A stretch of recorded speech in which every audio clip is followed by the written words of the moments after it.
le select et le where. Alors, le select, ça va permettre de sélectionner et d'extraire les données qui va se lancer tout simplement par la commande select, comme on va dire sélectionner. D'accord? Alors, pour filtrer, on ne va pas tout sélectionner à chaque fois, donc on va rajouter un filtre where. Où sont mes données? Donc, à la fin du select, on va mettre un where, qui va être beaucoup plus facile à mettre en place lorsqu'on voudra juste récupérer quelques lignes. Ok? La syntaxe, ça va être select étoile from mata where non égale tuile. Select comme sélectionne-moi. Étoile, dans ce cas-là, l'étoile, ça veut dire prends-moi toutes les colonnes de ma table, toutes les colonnes. From ma table, depuis ma table, hein, ensuite. Where, où sont mes données? Où elles sont? Where, le nom de ma colonne, plus la valeur. D'accord? Donc là, concrètement, ce que j'ai fait, j'ai sélectionné toutes les colonnes de ma table, donc qui s'appelle ma table, hein, où le nom égale tuilier. Maintenant, on va sélectionner des données. Alors, on va toujours partir sur la table nom qu'on a créée auparavant. Donc, on a inséré des données. Maintenant, on va sélectionner les données qu'on a insérées dans cette table. Donc, on va faire select. Vous voyez que la syntaxe est assez simple. Hein. Select, ok, étoile, toutes les colonnes de ma table, from nom. Ok? Allez, sélectionne-moi les données qu'il y a dedans.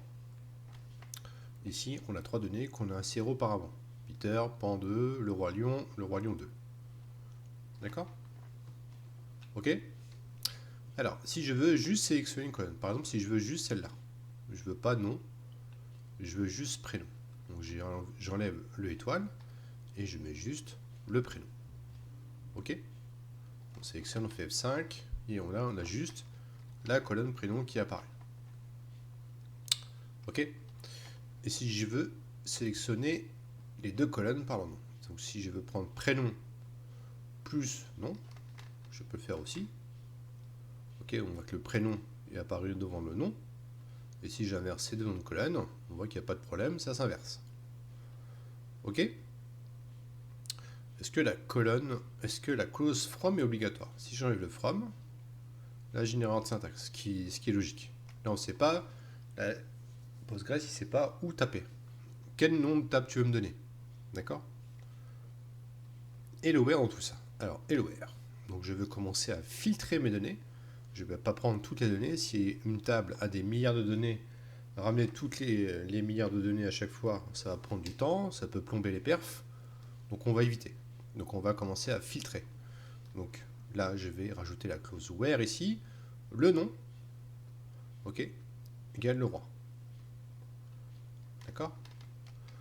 Je joue, et là, j'ai 2 valeurs qui apparaissent. Le roi ici, et le roi là. Qui est dans ma colonne nom ici. On voit que c'est sensible à la casse. On fait attention, ce Postgres, c'est sensible. Si on met le roi en minuscule, le et le, là on n'a plus rien.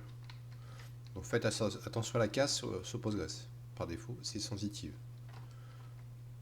Ok? Est-ce que le where est obligatoire? Si je prends la valeur, je joue le select ici, je joue le where, j'ai pas de where, j'ai une erreur de syntaxe. Ok? Donc là, on a appris dans ce petit module comment sélectionner les données quand on a inséré des tables sur SQL.